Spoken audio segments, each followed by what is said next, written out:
καθημερινότητα είναι όμορφη όταν κάνεις αυτό που αγαπάς. Πολλές φορές όμως νιώθεις ότι βαδίζεις σε γνωστά μονοπάτια. Τότε γεννιέται μέσα της η επιθυμία για κάτι νέο. Ένα ταξίδι, μια περιπέτεια που θα δώσει εμπειρία, έμπνευση και νέες ιδέες για να συνεχίσεις.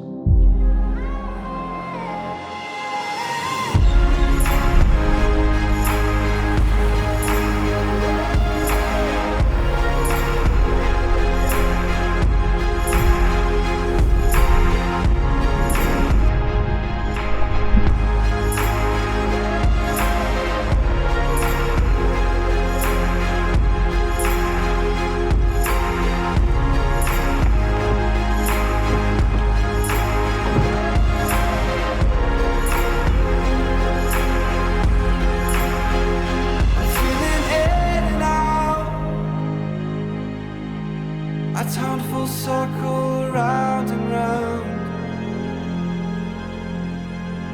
So will you help me down? Come grab my hand.